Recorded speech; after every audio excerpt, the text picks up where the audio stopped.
Colleuse, bobineuse, visionneuse, projecteur, caméra, lanterne magique, vieux film, le 7e art s'invite à la médiathèque de Biesheim. Durant tout l'été, une collection d'objets anciens liés au début du cinéma est exposée pour fêter ses 120 ans.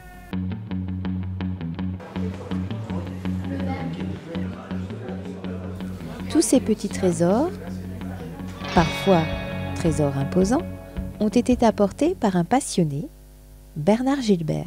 Cette exposition, à la demande donc de Madame Toiteau de la médiathèque, je me suis permis d'installer tout le matériel, enfin presque tout ce que j'ai, ce qui représente quand même déjà beaucoup de choses. Je ne m'imaginais pas avoir tout ça chez moi.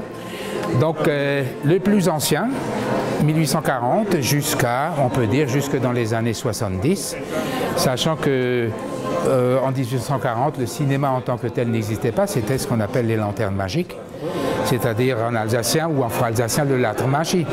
Et puis après, est venu un format qu'on appelle aujourd'hui toujours le 35 mm, qui est le format professionnel, qui est resté depuis, et dont on a un exemplaire d'un petit projecteur, donc de salon 35 mm, à manivelle encore.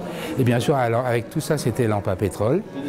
Et après, dans les années 20, sont venus les formats qu'on appelait les 9.5, et donc avec des petits appareils qui étaient carrément des petits bijoux, comme le Pâté Baby, assortis avec sa caméra et précurseurs en la matière.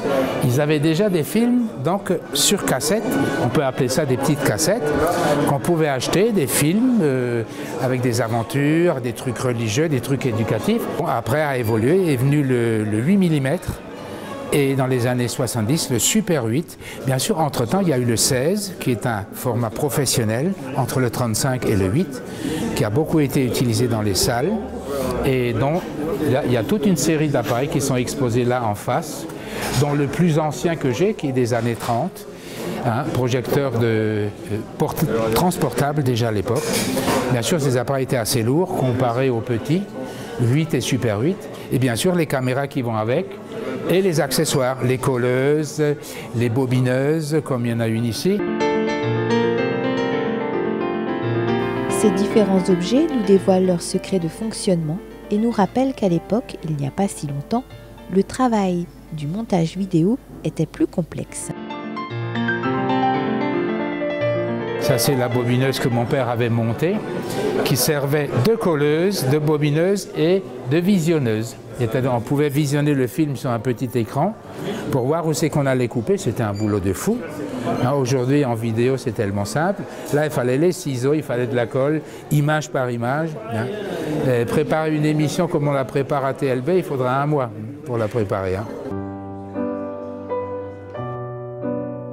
Cette passion du cinéma et de sa technique, Bernard Gilbert, président de la télévision locale de Biesheim, l'a eu très tôt. Il la tient de son père. C'est de famille, c'est un héritage. Mon père tournait en 16 mm, il se ruinait en 16 mm, mais je ne peux pas lui en vouloir, parce qu'en définitif, vu mon âge, nous sommes des privilégiés, mon frère et moi, et mes demi-sœurs, mes demi-frères, nous sommes des privilégiés parce qu'on a eu la chance d'avoir été filmés quand on était tout petit. Aujourd'hui, c'est facile, tout le monde a un caméscope, même un téléphone portable, on fait de la vidéo. Mais là, avoir la chance, et en 16 mm, c'est-à-dire format de qualité, image de qualité noir et blanc, et à la fin, couleur. Il faut savoir que dans les années 60, 3 minutes de Kodachrome couleur 16 mm, ça coûtait plus de 200 francs. C'était quasiment la moitié d'un SMIC pour 3 minutes de film. Et ça, il dépensait des sommes d'argent. Et quand il est décédé, j'ai récupéré 50 kilos de film. Et donc, forcément, il s'est intéressé aussi à la radio. Et bizarrement, moi, j'ai récupéré tout ça. Je ne sais pas pourquoi.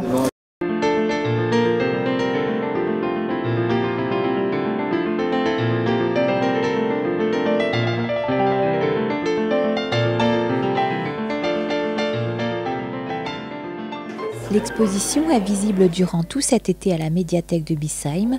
Ces petits bijoux reprendront ensuite le chemin des cartons, à moins qu'un lieu leur soit dédié à plus long terme. Pour moi, maintenant, le rêve, c'est de pouvoir exposer mon matériel en continu, y compris mes 200 postes de radio en état de marche, plus les magnétophones, les tourne-disques, parce que chez moi, ça ne sert plus à rien, je ne les vois plus, et c'est dommage hein, que ça ne soit pas visible. Et c'est vrai que quand on est tout le temps entouré des mêmes trucs, on ne les voit plus, et on les empile. Et encore, j'ai de la chance, un jour, ma femme, elle m'a dit, tu ferais mieux de collectionner des timbres.